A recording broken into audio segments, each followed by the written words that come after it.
In today's episode, I'm sitting down with my husband, Rich. If you've listened to any of this podcast, you know he's a big part of my story and my recovery of codependence and my soul recovery journey. I wanted to bring him on to talk more about his addiction recovery story and how we're dealing with that in our marriage, how we're learning how to communicate with each other in new and healthier ways, and allowing him to be on his own journey and accepting him exactly as it is, exactly how he is, and how that's reflecting in our relationship. Enjoy the episode. Welcome to the Recover Your Soul podcast, a spiritual path to a happy and healthy life. My name is Reverend Rachel Harrison. I started Recover Your Soul after having profound changes in my life from my recovery of alcoholism, codependency, and control addiction. I was guided to share the tools and principles of spirituality and soul recovery to help others transform their lives as mine was transformed. For us to overcome external circumstances, we need to turn the attention to ourselves, focusing on our inner change and healing. Positive results in our lives will follow. Welcome to Recover Your Soul. I'm Reverend Rachel, and I'm so grateful that you're here with me today. I promised that I would bring Rich, my husband, onto the podcast so that we could just connect with each other and share what's been happening in our lives. And so here he is. Hi, Rich. Good morning. Good morning. Good morning with my plugged sinuses. I know we have a cold, so apologize for our sinuses being not in their great way, but better to have a cold right this second before we go on our big trip in February. Yeah. So True. The universe is always working for us. I wanted to bring Rich on because this podcast really revolves around my experiences, and I'm so thankful that my family has given me full permission to share openly about my relationships with my husband and my children. And, you know, Rich and I have come a long way. We are going to be celebrating our 30th wedding anniversary next year, and we've been together for 32 years. And it's been an interesting journey. Yes, it has been a hell of a journey. A hell of a journey. But I often say that we're in a better place than we have been since probably when we first got married. Yeah, very different. And all the good stuff is in between, you know, going from, we came together because we liked to party together and we thought each other we were attractive and we liked to party. That was it. And okay, and I'm sure that's how a lot of people end up getting together. The question is, what happens after that? Right. That's a really good point. I realize there's something I can share right off the bat, which is right now I had a harrowing, we might want to talk about that actually, a harrowing event that broke my phone, and I've been logged out of Instagram and Facebook for about a week, and it's been awesome. I'm good with that. However, I'm going to talk about Instagram, where one of the things that comes up says about relationships. I get hit with the relationship algorithm, and it says before you commit to a partner or to a marriage, ask each other these questions. You know, what are your values? How do you deal with money? How do you deal with stress? How do you deal with anger and arguments? And we never did that. We never did that. No, we did not. No. So when it came about, it was had to learn every little bit along the way. The hard way. Mm-hmm. And the recovery is a massive part of that. And that's how you got to where you're at right now, huh? Yeah, and then I talk about it all the time. So thank you for giving me the ability to talk about that. I wanted to bring Rich on because he's such a big part of my story, and we really are in a place where we have matured so much. And we just had the kids with us for 6 days, and so we'll do another episode talking about the kids.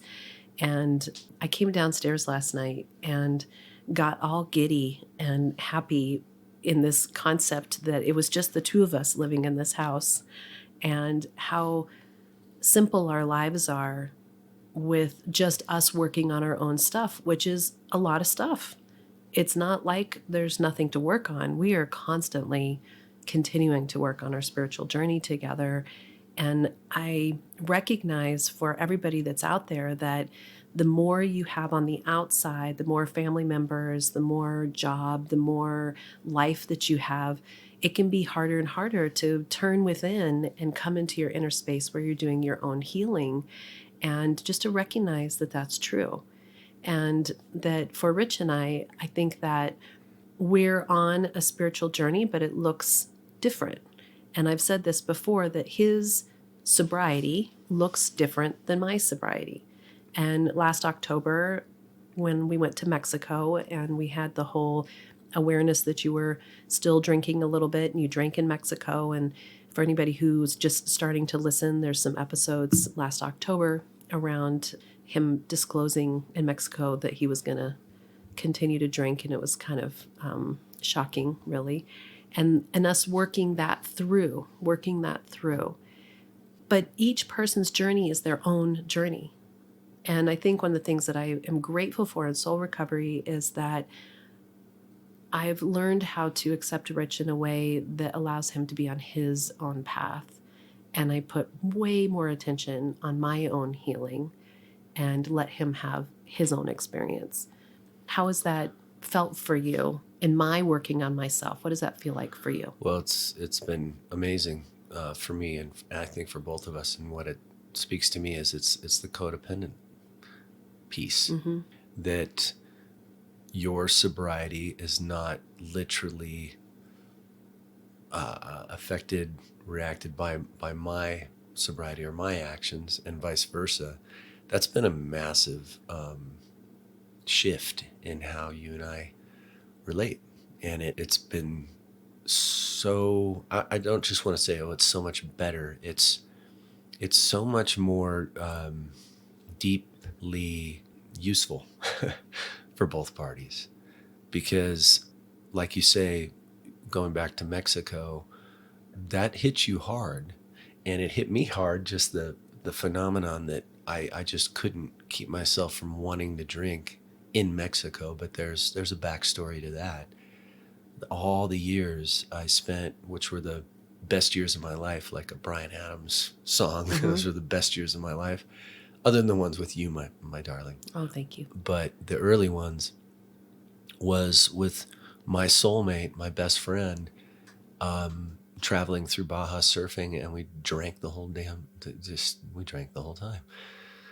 So our paths being different and that being okay, and us working together and asking each other, well, how's that going for you? And how's that going for you? Instead of it all being tied together and completely codependent, is really useful. It works. It's been working for us. We used to fight a lot more. We used to fight around Alex, particularly, and the kids, and our different parenting styles. But I've watched our communication change over the last 6 years since I've been doing soul recovery. And it's not always easy. It's not always good. You know, recently I got that part of me that where I'm starting to get resentful. I'm starting to have all these feelings. And you always say, like, why can't you just do it little bits at a time? It's like it's a volcano that comes erupting out. And all of a sudden I just spew out this intensity and upset. And but I feel like I kind of fall into the room that I need to talk about. But we're doing a better job of picking ourselves up and standing in our full selves and speaking from our heart in ways that are much healthier and much more connecting. How's that experience been for you in terms of us working on these things together? Well, that's a fact. And you just reminded me of that event where it felt like we kind of relapsed into the old emotional, hard ways of dealing with our pain and our struggles. And yes, you do such a better job of allowing your little girl to come in sometimes and scare you, and then grabbing her and saying it's okay, and then I simultaneously, because maybe one party can't fully experience the progress all on their own, because you're still gonna feel like you're doing it all by yourself. And you felt that way for a while. You felt like, especially in the sobriety, when I fell off, you've had times where I think you felt like, hey, I'm doing this and I need you to do this too. And what's different now is you're saying that it's okay that we're both really working our sobriety, but it looks different. And I think through that acceptance both ways, that strengthens our ability to both have a role. When one of us is struggling or upset, we do such a better job of like pausing and accepting that our woundedness or our little boy or girl is out there whining and freaking out. And we've worked this muscle, and it's hard to describe, but if you can just be so present, it comes to you and it works. And you and I have really been blessed with progress in the way we communicate. I think that this journey is so interesting because you've continued to sort of slip and have your own experience around drinking that I think in the past would have been a bigger deal for me. Right. And because I see you actively working on your spiritual, emotional, psychological growth in your own way. And believe me, it hasn't been easy. Right. Lately. I've had a few years. It's really sitting in my own little wilderness. Mm-hmm. Carry on. Yeah. And not jumping back to the old patterns, but watching you move forward in yourself and grow in yourself. That's the part that's the most important to me. And would I prefer that you don't drink? Yeah, I totally prefer that you don't drink. But I don't have a big hook in that being the thing. For me, what the thing is that we were brought together on purpose. Relationships are one of the greatest spiritual tools that we can have in our lives. If we can switch the focus from being like, you are supposed to complete me, you are supposed to do for me, and move into, I get to have this experience with this other human being who's having their experience. And you just complement my life, and you just bring love and blessings and support on something that needs to be intact, my own self. And mirroring. I think one of the things that I think that we're better at because we feel safe in our relationship is being able to mirror for each other, where in the past it was blame. Yeah. Which feels very different if someone's judgment. Judgment. Right. Yeah. And I think unfortunately as human beings, we're trying to make ourselves feel better when we're judging the other person. And this is pretty basic stuff, that if you would just do this, I'll feel better. Mm-hmm. And you just have to realize on a deep level that that's not how it works. Right. If you're ready for soul recovery, as a spiritual coach, I can support your healing to help make real changes that will bring you a life of peace, happiness, connection, and abundance. You can also work in smaller groups by taking a deep dive in a Zoom workshop or with me in person at a retreat or an event. Join others on the soul recovery path once a month for the free Zoom support group or daily on the private Facebook page. Visit the website recoveryoursoul.net to book coaching sessions with me or find all the information you need about soul recovery, dates that are coming up, and how to register for those groups and workshops. To support the podcast and the community, check the links in the show notes to make a small monthly donation or a one-time donation of your choice that will make a huge impact to support this community and the soul recovery mission. Together, we can do the work that will recover your soul. But learning how to live outside of your ego, learning how to live in a place where you can really feel the love for yourself from within is not easy. It's vulnerability. Mm-hmm. It's super vulnerable. You said at some point this year, and it really hit me hard. You said you're learning to live outside of your ego. See, it makes me emotional. Mm-hmm.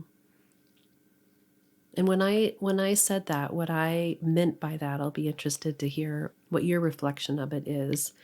But what I meant when I said that was I'm watching you turn more inward and be more connected to your heart and into your higher self versus wanting accolade from the outside or wanting to control the kids or have your jobs look a certain way or have the world look a certain way. We both wanted the world to look a certain way for us to feel comfortable. And that's ego, right? And that's ego.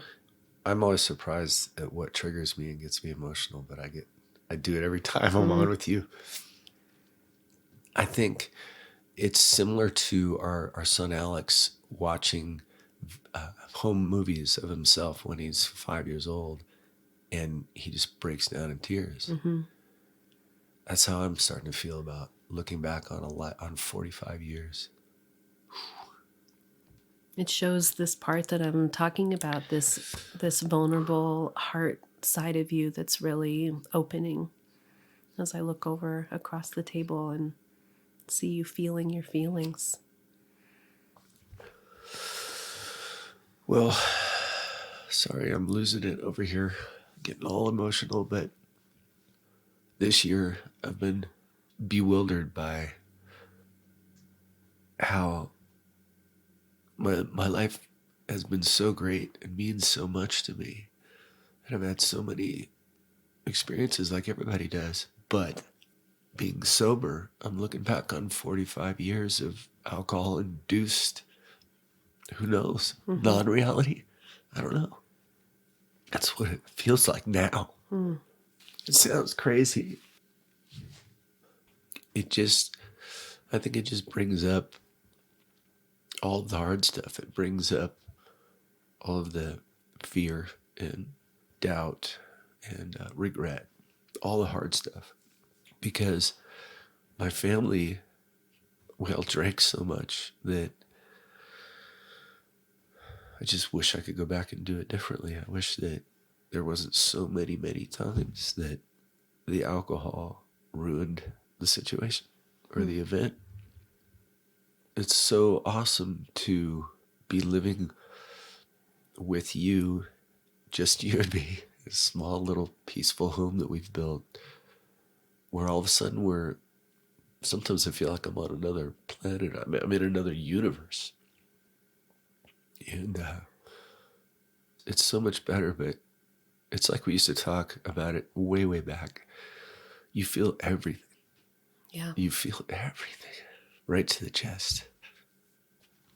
If you look at this part of your heart that's feeling so much right now and these experiences, and we look at it from the soul recovery perspective, which is to move into our hearts and see that this is our soul's learning, that this is our progression of ourselves. This is moving out of our unhealthy patterns, of our unhealthy beliefs, and moving into our true selves. Does it feel like that part of you that was attached to the addiction demon is breaking loose? Do you feel like you're learning from it?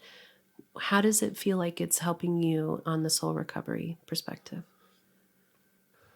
So what I'm learning in my soul recovery is that even though all those years seem like they're like in a veil, like they're clouded, I still had all those experiences, and it did build who I am and my values and everything. I just all that time felt like I had to drink. I just felt like I had to drink. So it's no wonder that I'm still trying to grasp at whatever that is. But luckily I'm learning every time I've taken a sip in the past 2 or 3 years, it helped me. It's not like it's this gigantic trapdoor.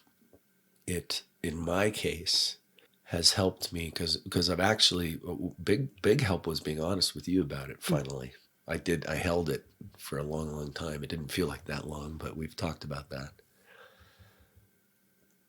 But actually being honest with you, and then you being less codependent about it, being more on your own path and able to work with me. I think actually one time I was emotional. I pleaded with you. I was like, please, just instead of us arguing about it and having it be this horrible thing that throws us both into the pit, please work with me. I had a moment of an alcoholic saying, I want and need help from you, from my wife.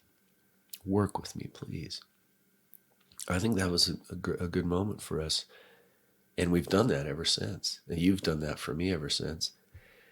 And each time I do have a fallout. Slip, they call it. Yeah. And they're becoming less desirable and less. And maybe I can put myself on the clock again and start collecting time sober. But that's, for me, that's not really what matters. What matters is my soul development and my overall recovery and my relationship with you and my boys, and in the end, the outside world, where I don't need to drink to connect, because that's another part of it for me. It's a huge part about it for everybody. I think it's so easy to sit down and have a drink with somebody and think that's how you connect. It changes everything.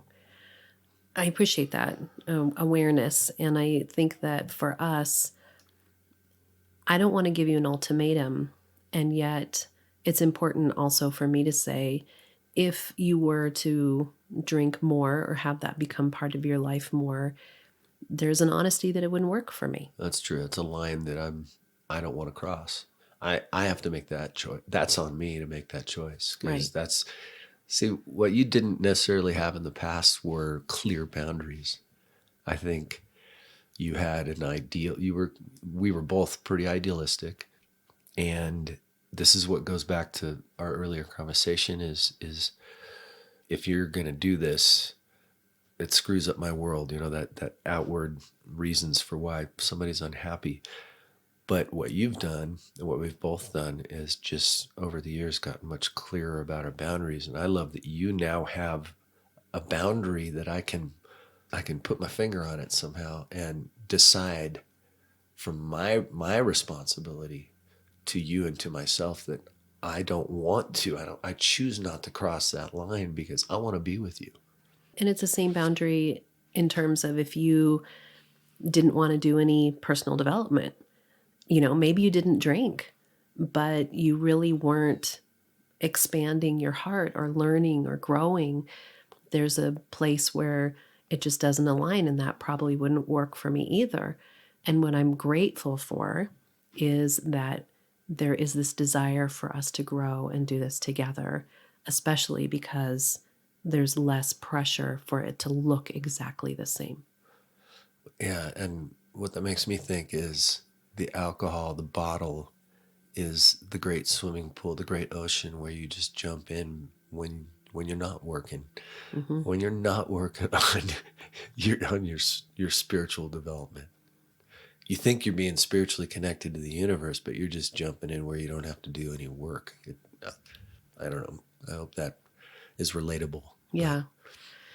We have this morning ritual where we sit and drink coffee and talk, and We drink coffee. Yes. we drink coffee, right? We drink coffee and talk, and we listen to something inspirational, or I read something. And I'm grateful that when I'm reading or listening, I'm mostly listening and reading for myself. And in the past, I was mostly reading or listening, wanting you to get it. And my observation is in my releasing of that control. I listen to you process for yourself and change how you perceive the world. And you often say, like, I'm so much better than I used to be. And I always want to come back in my defense and say, but so are you. But we're both substantially different in how we interact with each other and in the world. That's because we're working on ourselves first, and we're trusting that the osmosis is happening, or whatever, however you want to say it. But that is so true, that this is going to be relatable. I know it. You, for a long, long time, were trying to pump it into me, put stuff into me, and i.e., in the worst of times, change me more to your liking, more to your vision. And that's what has changed. That's what has shifted. And I think it takes a lot of patience. And it just takes on working on the life. You worked on the life you wanted, and lo and behold, I made progress.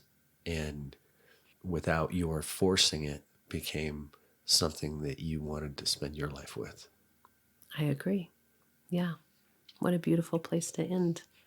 Thank you for sharing your heart and our experience as a married couple together, and as addicts and codependents, and our healing and our journey. And we're just going to keep doing it and keep growing. And I am appreciative of you being my life partner. Ditto. I'm the luckiest guy in the world. Thanks, Rich. I love you. Thank you, Rachel. Until next time, namaste. Thank you for listening to this episode of the Recovery Soul podcast and being part of this amazing and growing community. If you loved this episode and you want even more, there is a bonus episode with even more content every Friday. This is by subscription.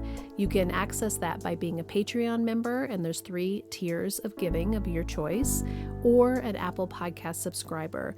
Once you have subscribed, you have access to a whole back catalog of episodes as well. If you would go to the website, recoveryoursoul.net, and I would love for you to subscribe to email updates so that you can keep posted with everything that's going on, different events, what dates are coming up, any reminders. There's only a couple emails each month. I hope you follow Recover Your Soul on social media. You can find us on YouTube, Instagram, Facebook, the private Facebook community page, TikTok, and if you want guided meditations, look for Reverend Rachel Harrison on Insight Timer. I really encourage you to take advantage of the one-on-one coaching. This is a unique, intuitive connection between the two of us. There are 9 steps to soul recovery, and I do use those 9 steps to loosely guide us through whatever your coaching that you need. But really, it's about creating a way for you to feel comfortable around your healing of your past, looking at the situations in your life. What are the patterns? What are the beliefs that are holding you back? Breaking free from those patterns, breaking free from those beliefs, letting go of control, letting go of the people around you, and taking your power back. Discovering who you are and who you want to be in the world, and how I can support you to do this. And also, you're sharing this podcast with your friends, putting 5 stars, leaving reviews, really sharing this with others is growing the community. Thank you for being part of this community. Thank you for supporting Recover Your Soul. And I know that together we can do the work that will recover your soul.